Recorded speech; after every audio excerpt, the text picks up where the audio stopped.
You're in the CNN Newsroom. I'm Poppy Harlow joining you from New York. It is 5 o'clock here on the East Coast and happening right now. Thousands of protesters are descending on Baltimore's City Hall. They are demanding the immediate arrest of any officers involved in Freddie Gray's fatal spinal cord injury. We'll have more live from Baltimore in just a moment. Also ahead, Bruce Jenner, in his own words, the father, Olympic champion, and reality TV star, opens up about a part of his life that he's kept away from the cameras until now. Why he says he has been living a lie and why he's coming forward right now. But we begin with this. First, to the city-turned-disaster zone. Kathmandu, the capital of Nepal, literally from 1 minute to the next. Earlier today, the city of 1 million people turned upside down. A massive earthquake with a magnitude of 7.8 suddenly struck at midday. Buildings, homes, and temples crashed down, and the death toll still early, very early on here in the rescue operation. The death toll is more than 1,450 people. Joining me on the phone right now, Dr. Dietrich Hennings, a surgeon from Tulane University who, as fate would have it, just arrived in Nepal today.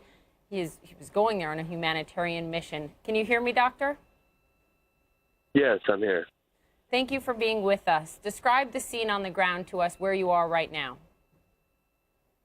So right now, it's nighttime, and actually people are kind of resting easily here in the open ground.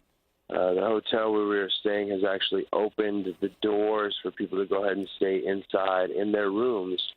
However, most people in our area have found it advisable to stay in an open area underneath the night sky. And that is because there have been so many aftershocks and people are afraid that another big quake could hit. I know that you've been helping some people on the ground there, including a man who had a large gash, someone who was actually lucky enough to survive this earthquake. Who have you been treating and what kind of injuries do they have? That's correct. We actually ended up with a gentleman with a large gash in his side. I was very close, actually, to communicating with his lungs. Did not, however, which was nice. We went ahead and fixed him up. He actually went to the emergency department, went to the hospital, got sutures, and actually has returned to the hospital in good condition. Additionally, there have been people with broken bones, which have been stabilized, as well as people basically just in extremis, which have received water and been stabilized here. We're seeing images as you and I are talking of one of the hospitals there where doctors are trying to treat the survivors. What are the conditions like where you're working, where you're treating people out of? Conditions here are pretty intense. There's a lot of people. There's a lot of uncertainty. And really, we're kind of taking all comers at this point.